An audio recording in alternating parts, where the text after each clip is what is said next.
Good afternoon, I'm Raylene Ramsey. This is your afternoon news fix for Wednesday, the 22nd of January. The Finance Minister says Kiwis can be confident better times are ahead. Today's Stats NZ figures show the inflation rate stayed unchanged for the year to December on 2.2%.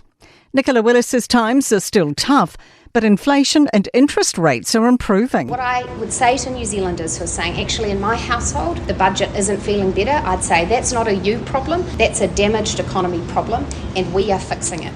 Labour says New Zealand's still in its deepest recession in 30 years, with unemployment rising. The Media Minister says the government's doing what it can to help the changing media sector, which continues to face cuts. NZ Herald and Newstalk ZB owner NZME is proposing a restructure with a net loss of about 38 roles. Lachlan Rennie has more. The proposal includes about 14 reporting and content generation roles and 24 jobs in editorial production. The changes would begin between mid-March and late April. Media Minister Paul Goldsmith says they're trying to tackle broader issues facing the sector, but individual businesses must determine how best to respond. Meanwhile, Body Shop has gone into voluntary administration in New Zealand. First Retail Managing Director Chris Wilkinson says its failure to keep up with the times could have fuelled its demise. He says the cosmetic market has evolved since it opened and it appealed less to younger generations. They've got more aspirational needs now, and the likes of Mecca and Sephora have been where they have orientated towards. Christchurch police are carrying out searches across the city today in connection to a Waikato homicide. A woman died in Ngaruahia on December 27 after a group fight.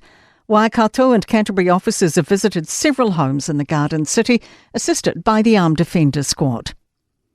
One person's died and another has been critically injured in Canterbury's Temuka after a two-vehicle crash on Milford-Clandeboye Road about 12:40. The road's closed.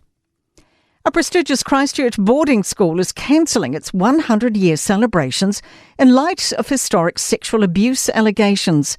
A former St Bede staff member is facing 11 charges in court, including alleged assaults on boys aged between 12 and 16 and over. Emily Ansell reports. The top boys' school has told parents in a letter it's not the right time to hold the April boarding house centenary. Rector John McDowell says the college's focus remains on supporting those impacted and fostering a safe and supportive environment.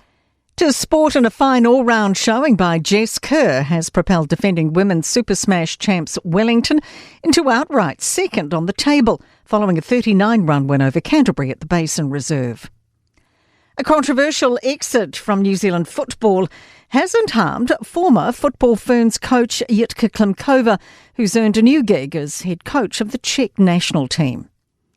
UFC fighter Israel Adesanya wants his return to the octagon on February 2nd to herald a new way of winning, revealing he wants to change his record of never having won by submission. I'm Raylene Ramsey, and that is your latest news fix. We'll be back with the next update tomorrow morning from the Newstalk ZB newsroom.